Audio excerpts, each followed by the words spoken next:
बिस्मिल्लाहिर्रहमानिर्रहीम। अल्लाहुम्मा सल्ली अला मुहम्मद व अला आले मुहम्मद। अस्सलाम वालेकुम नाज़रीन। क्या आपको लगता है कि शादी, रिस्क, औलाद या ज़िंदगी के दीगर मामलात में हर जगह रुकावटें हैं? क्या आप भी ये सोचते हैं कि आपकी हर कोशिश के बावजूद आपकी दुआएं कबूल नहीं होती?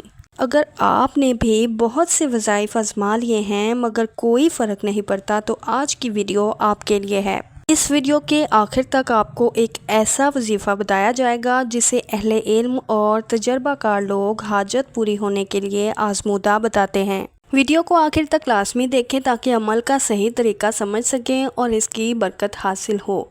सबसे पहले ये बात याद रखें कि हर दुआ और हर वजीफ़ा तभी असर दिखाता है जब इंसान अपने दिल को साफ रखे और अल्लाह ताला पर कामिल यकीन रखे। वजीफ़ा करने से पहले दिल में ये नियत कर लें कि ये अमल मैं सिर्फ़ और सिर्फ अल्लाह ताला की रज़ा और जायज़ हाजत के लिए कर रहा हूँ।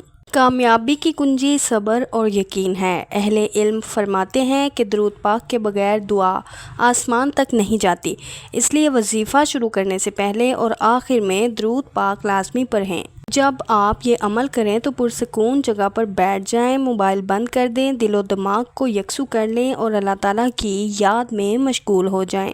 इंशाअल्लाह ताला आज जो अमल आपको बताऊंगी उसकी बरकत से आपकी हर जायज़ हाजत पूरी होगी, ख्वाह वो शादी की हो, रिस्क की हो, औलाद की हो, कोई ख्वाहिश हो या कोई और जायज़ मकसद।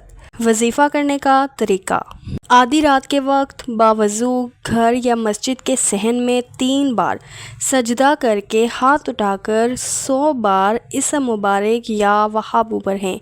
3 या 7 दिन तक ये अमल करते रहें। जिस परेशान हाल शख्स ने भी ये वजीफ़ा पढ़ा तो वजीफ़ा मुकम्मल होते ही अल्लाह के हुक्म से उसको मुराद मिल गई।